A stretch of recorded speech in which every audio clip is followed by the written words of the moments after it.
پوچھتے ہیں نماز میں اللہ کے لام کو ایک الف سے زیادہ کھینچنا کیسا ہے سر؟ بسم اللہ الرحمن الرحیم۔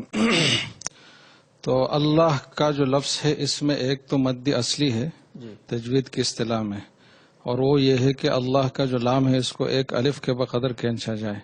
تو یہ تو اس لفظ کا حصہ ہے، اس سے کم اگر کیا جائے تو گویا کہ لفظ صحیح ادا نہیں ہوا۔ باقی یہ عوام کے لیے ذرا مشکل ہوتا ہے کہ ایک الف سے مراد کیا ہے، تو اہل تجوید نے ایک آسان علامت سے اس کی تشریح فرمائی ہے کہ اگر ایک آدمی انگلی اگر کھلی ہوئی ہے تو اس کو اگر بند کرنے میں جتنا دیر لگے یا بند ہے تو اس کو کھلے کرنے میں جتنا دیر لگے تو یہ ایک الف کی مقدار ہے، جیسے کہ اللہ اس طریقے سے۔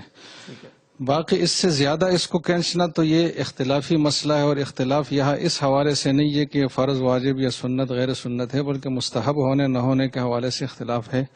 بعض حضرات کی جن کی تعداد کثیر تعداد میں ہے وہ ان کی رائے یہ ہے کہ اللہ کے لفظ میں ایک تعظیمی مد بھی ہونا چاہیے، خصوصاً اذان کے وقت میں، کیونکہ اذان میں ویسے فقہاء نے رفع صوت اور آواز اونچے کرنے کو مستحب فرمایا ہے۔ تو ظاہر ہے کہ آواز اونچی جب ہوگی صحیح طریقے سے جب اس میں مد بھی ہوگا، اور نہ پھر مختصر سے دورانیے میں جو لفظ ادا ہوگا تو اس میں آواز ظاہر ہے کہ اتنی اونچی نہیں ہو سکتی۔ تو یہ ایک فطری بات ہے، واضح بات ہے، تو ان حضرات نے یہ بات فرمائی ہے۔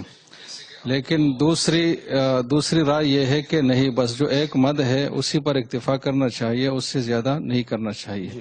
تو جیسے کہ پہلے میں نے عرض کیا کہ یہ مستحب ہونے نہ ہونے کی بات ہے، جائز تو تقریباً سب کے نزدیک ہے، تو اس میں کوئی شدت والی بات نہیں ہے۔ اگر کوئی ایک الف سے زائد مد کرتا ہے، مقدار کھینچنے کا اس کے زائد ہے، تو اس پر بھی نکیر نہیں کرنی چاہیے، اور جو نہیں کرتا تو اس پر بھی کوئی نکیر نہیں کرنی چاہیے۔ تو یہ کوئی ایسا ایشو نہیں ہے مطلب۔